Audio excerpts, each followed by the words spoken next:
এমন অনেক দিন গেছে, আমি অধীর আগ্রহে অপেক্ষায় থেকেছি। হেমন্তে পাতা ঝরার শব্দ শুনব বলে নিঃশব্দে অপেক্ষা করেছি বনভূমিতে, কোনো বন্ধুর জন্যে কিংবা অন্য অনেকের জন্যে। হয়তোবা ভবিষ্যতেও অপেক্ষা করব। এমন অনেক দিনই তো গেছে, কারো অপেক্ষায় বাড়ি বসে আছি। হয়তো কেউ বলেছিল, অপেক্ষা করো, একসঙ্গে বেরুবো। এক শনিবার রাতে খুব ক্যাজুয়ালি কোনো এক বন্ধু ঘোরের মধ্যে গোঙানির মতো উচ্চারণ করেছিল, বাড়ি থেকো, ভোরবেলা তোমাকে তুলে নেব। হয়তোবা ওর মনের মধ্যে ছিল চুনিয়া অথবা শ্রীপুরের ফরেস্ট বাংলো। আমি অপেক্ষায় থেকেছি। যুদ্ধের অনেক আগে একবার আমার প্রিয় বন্ধু অলোক মিত্র ঠাট্টা করে বলেছিল, জীবনে তো কিছুই দেখলি না নবদ্বীপ পাঠশালা ছাড়া, চল তোকে নিয়ে দিনাজপুর যাব। কান্তজির মন্দির ও রামসাগর দেখবি, বিরাট গোলাকার চাঁদ, মস্ত খোলা আকাশ দেখবি, পালাও আধিয়াদের জীবন দেখবি, গল্প টল্প লেখার ব্যাপারে কিছু উপাদান পেয়ে যেতেও পারিস।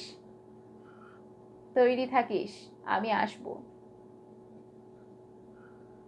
আমি অপেক্ষায় থেকেছি।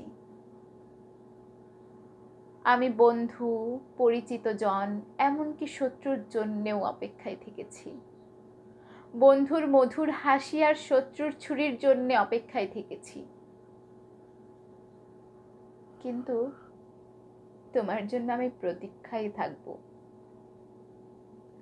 প্রতীক্ষা শব্দটি আমি শুধু তোমার জন্যে খুব যত্নে বুকের তরঙ্গে তুলে রাখলাম। অভিধানে শব্দ দুটির আলাদা তেমন কোনো মানে নেই, কিন্তু আমরা দুজন তো জানি ওই দুই শব্দের মধ্যে পার্থক্য অনেক। অপেক্ষা একটি দরকারি শব্দ, আটপৌরে দোতনাহীন ব্যঞ্জনাবিহীন, অনেকের প্রয়োজন মেটায়। প্রতীক্ষাই আমাদের ব্যবহার্য সঠিক শব্দ। অনুমান অপর শব্দটি ব্যবহারের অযোগ্য। আমরা কি একে অপরের জন্য প্রতীক্ষা করব না? আমি তোমার জন্য পথে প্রান্তে অশ্বত্থের মতো দাঁড়িয়ে থাকব, ওই বৃক্ষ অনন্তকাল ধরে যোগ্য পথিকের জন্য প্রতীক্ষমান। আমাকে তুমি প্রতীক্ষা করতে বলো, আমি ঠাঁই দাঁড়িয়ে থাকবো অনর বিশ্বাসে। দাঁড়িয়ে থাকতে থাকতে আমার পায়ে শিকড় গজাবে। আমার প্রতীক্ষা তবু ফুরবে না।